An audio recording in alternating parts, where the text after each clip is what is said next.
Bonjour la famille des dieux, comment ça va tout le monde? Que la paix, l'amour des dieux soit avec toi. Ça va bien? Alors, frères et sœurs,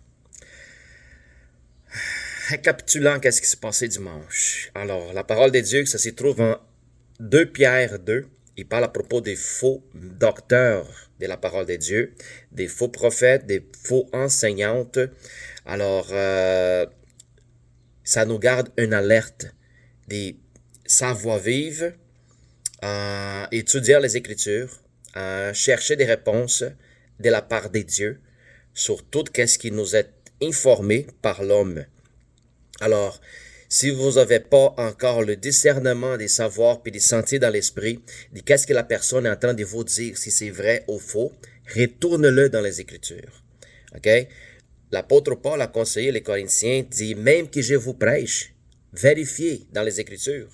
Alors, c'est un conseil de l'apôtre vers les gens, comme en train de dire, ils viendront d'autres personnes après moi.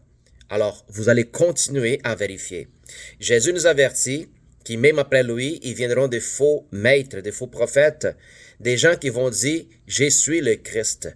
Et malheureusement, même dans notre temps aujourd'hui, avec la quantité d'informations que nous avons sur l'Internet, des livres, il va y avoir des gens qui vont tomber là-dessus, malheureusement. Alors, ces gens-là sont des gens qui sont comme la parole des dieux.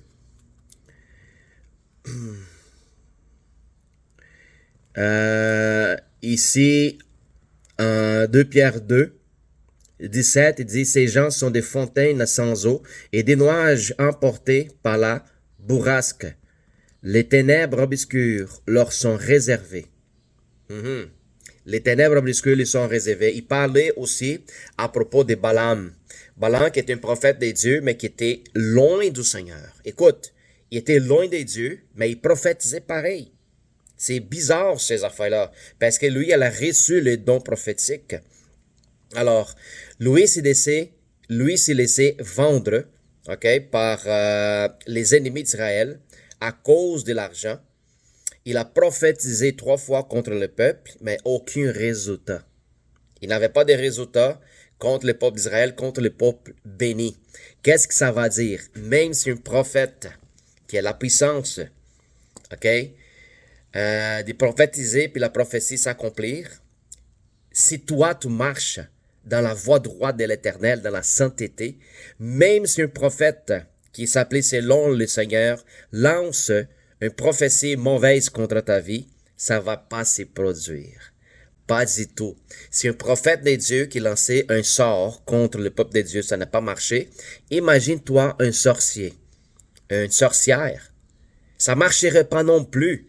Alors c'est ça qu'il faut qu'on rende compte, combien que le Seigneur nous couvre par son sang, par son manteau béni. Alors, si tu marches dans la sainteté, dans la conviction de qui tu es, si tu marches dans la voie droite du Seigneur, si tu as l'intimité avec lui, avec le Saint-Esprit, il n'y a aucune mauvaise sort qui va tomber sur toi. Aucune parole lancée contre ta vie va jamais prospérer.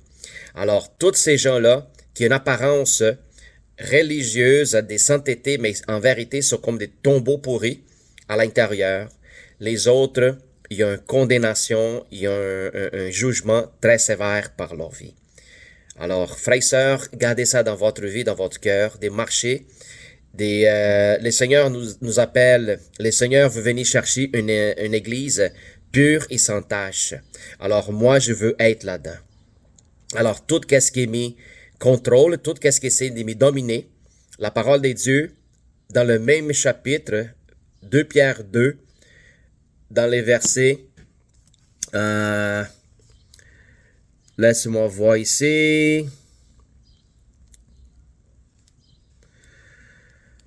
car il dit, il leur promettant la liberté, lors qu'eux-mêmes sont esclaves de la pourriture, car on est esclave de ce par quoi on est dominé. Nous sommes esclaves de qu'est-ce que nous sommes dominés. Alors, je vérifie dans ma vie qu'est-ce qui est capable de me dominer au point que je m'éloigne de la parole de Dieu. Alors, moi, je l'écrase, je l'élimine, je les chasse de ma vie. tout ce qui m'éloigne de Dieu. Amen.